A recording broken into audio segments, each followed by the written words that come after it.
Assalamualaikum warahmatullahi wabarakatuh. Halo semuanya, nama saya Dian Safira Ramadhani dengan NIM 2413061. Pernah nggak sih kalian ketemu orang yang kalau ngomong tuh enak banget didengarnya? Kalimatnya sederhana, tapi bisa bikin suasana nyaman dan bikin kita merasa dimengerti. Sementara ada juga orang yang ngomongnya pintar, tapi entah kenapa malah bikin suasana jadi canggung. Padahal dua-duanya sama-sama berbicara. Lalu, apa yang membedakan? Nah, buku Bicara Itu Ada Seninya, karya Oh Soo-hyung, ngajak kita buat ngerti satu hal yang penting. Mungkin selama ini kita terlalu fokus ingin didengar, tapi lupa belajar untuk benar-benar berkomunikasi. Di video ini, saya akan membagikan beberapa insight yang saya dapat dari buku ini.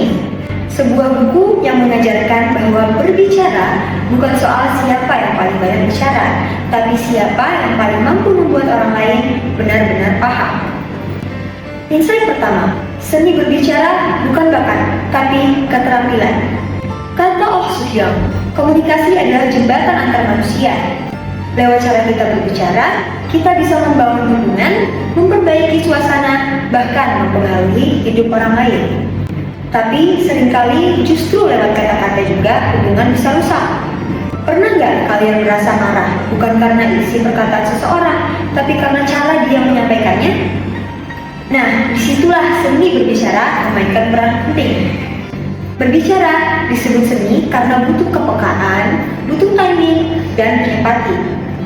Orang-orang yang pandai berbicara bukan berarti mereka yang banyak ngomong. Kadang justru mereka tahu kapan harus diam dan kapan waktu yang tepat untuk berbicara. Orang yang bijak tahu bahwa diam pun bisa jadi bentuk komunikasi, karena dalam diam kita memberi ruang bagi orang lain untuk berbicara dan merasa dihargai. Seni berbicara bukan tentang banyaknya kata, tapi bagaimana kata itu diucapkan dan diterima. Kalimat yang sederhana tapi tulus seringkali lebih berkesan dibanding 1000 kata yang penuh teori. Insight kedua, kunci pertama, mendengarkan dengan empati. Kita sering terlalu fokus menyiapkan apa yang ingin kita katakan, sampai lupa mendengarkan apa yang sebenarnya orang lain rasakan. Padahal, komunikasi sejati dimulai dari kemampuan untuk mendengarkan dengan empati.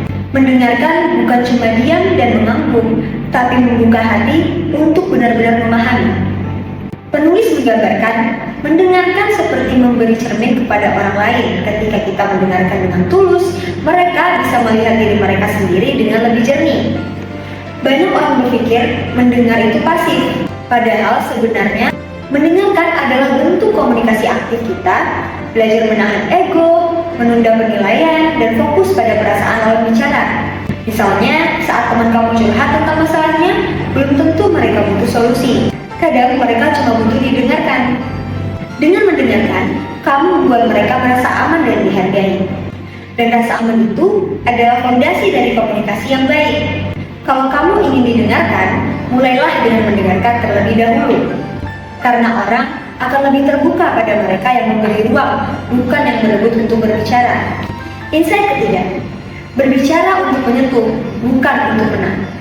Komunikasi yang baik bukan tentang siapa yang lebih pintar atau lebih keras suaranya, tapi siapa yang bisa menyentuh hati lawan bicaranya.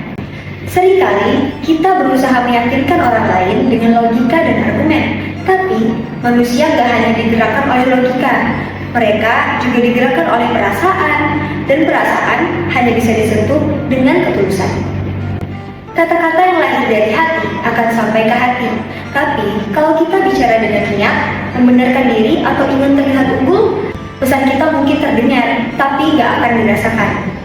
Coba deh, kamu ingat seseorang yang pernah membuat kamu berubah lewat ucapannya. Pasti bukan karena kata-katanya yang indah, tapi karena kamu merasa dia benar-benar mengerti kamu. Oh Soo-hyung menulis, ketika kamu berbicara untuk mempengaruhi orang lain, mereka akan melawan. Tapi ketika kamu berbicara untuk memahami mereka, mereka akan membuka diri. Jadi, seni berbicara bukan tentang memenangkan perdebatan, tapi tentang menyambungkan hati dan menumbuhkan pemahaman. Insight keempat, nada suara dan bahasa tubuh lebih kuat dari kata. Komunikasi bukan cuma tentang kata-kata, Menurut penelitian, hanya 7% makna berasal dari kata, sementara 38% dari intonasi suara dan 55% dari bahasa tubuh dan ekspresi wajah. Artinya, seringkali yang penting bukan tentang apa yang kita katakan, tapi bagaimana kita mengatakannya. Pernah nggak kalian dengar seseorang bilang, nggak apa-apa, tapi ekspresinya justru marah?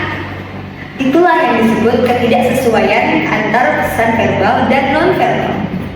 Nada suara yang lembut, kontak mata yang tulus, atau senyum kecil seringkali lebih bermakna dari 1000 kata yang dilafalkan. Kita sering lupa cara menyampaikan pesan jauh lebih penting daripada isi pesannya itu sendiri.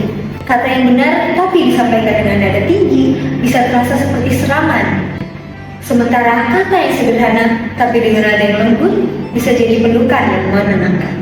Jadi, kalau kamu ingin orang lain mendengarkanmu dengan baik, perhatikan kata-kata, nada, dan juga sikap tubuhmu saat berbicara. Insight kelima, menyesuaikan diri dengan lawan bicara. Komunikasi yang efektif itu fleksibel. Cara kita berbicara harus disesuaikan dengan siapa kita berbicara.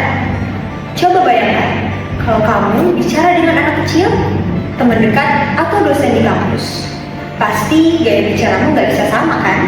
Contohnya, dengan atasan atau dosen, kita menggunakan bahasa yang sopan dan terstruktur. Kalau dengan teman, kita boleh lebih santai dan terbuka. Sedangkan dengan anak kecil, gunakan bahasa yang sederhana dan nada yang hangat. Tujuannya bukan untuk berpura-pura, tapi supaya pesan kita bisa diterima dengan baik. Komunikasi itu seperti menari, kita harus tahu irama dan langkah lawan bicara agar percakapan tetap berjalan selaras. Kalau kita bisa menyesuaikan diri, percakapan jadi lebih nyaman, efektif, dan penuh pengertian. Kita gak cuma terdengar cerdas, tapi juga terasa bijak dan menyenangkan. Insight ke-6, gunakan kata yang membangun, bukan menjatuhkan. Kata-kata punya dua sisi, bisa jadi obat, tapi juga bisa jadi racun. Semuanya tergantung pada bagaimana kita menggunakannya. Kadang, satu kalimat sederhana bisa memperbaiki hari seseorang, tapi satu kalimat tajam bisa meninggalkan luka yang lama. Contohnya, daripada bilang, kamu salah, lebih baik katakan, mungkin ada cara lain yang bisa kita coba. Kedengarannya sepele, tapi perbedaan nada itu bisa menentukan arah hubungan. Oh Soo-hyung juga menekankan, kata yang baik bukanlah kata yang terdengar manis, melainkan kata yang lahir dari niat baik. Dalam pekerjaan, pertemanan, maupun keluarga, kata-kata yang lembut bisa menjaga keharmonisan. Sedangkan kata-kata yang kasar bisa memutus kepercayaan. Berbicara dengan baik bukan berarti menahan kejujuran, tapi tahu bagaimana cara jujur tanpa menyakiti. Kesimpulan dari buku bicara itu ada seninya, kita belajar bahwa berbicara bukan cuma kemampuan verbal, tapi juga keterampilan emosional dan spiritual. Komunikasi yang efektif lahir dari ketulusan, empati, dan niat untuk memahami, bukan menghakimi. Seni berbicara adalah seni untuk menyentuh hati, bukan sekedar menyampaikan informasi. Jadi, mulai sekarang, sebelum berbicara, coba tanyakan pada diri sendiri, apakah kata-kata ini akan membuat orang merasa dimengerti atau justru merasa tersakiti? Karena pada akhirnya, orang tidak akan selalu mengingat apa yang kamu katakan, tapi mereka akan selalu mengingat bagaimana perasaan mereka saat mendengarkanmu. Saya harap pembahasan ini bisa membantu kamu untuk melihat komunikasi dari sudut yang lebih dalam, bahwa setiap kata yang kita ucapkan punya kekuatan untuk membangun atau menghancurkan, tergantung bagaimana kita menggunakannya. Sekian dari saya. Assalamualaikum warahmatullahi wabarakatuh. Seperti yang ditulis oleh Oh Soo-hyung, kata-kata yang diucapkan dengan hati akan sampai ke hati. Jadi, mari belajar berbicara bukan hanya untuk didengar, tapi untuk menyentuh. Karena berbicara itu ada seni, dan seni terbaik adalah berbicara dengan hati.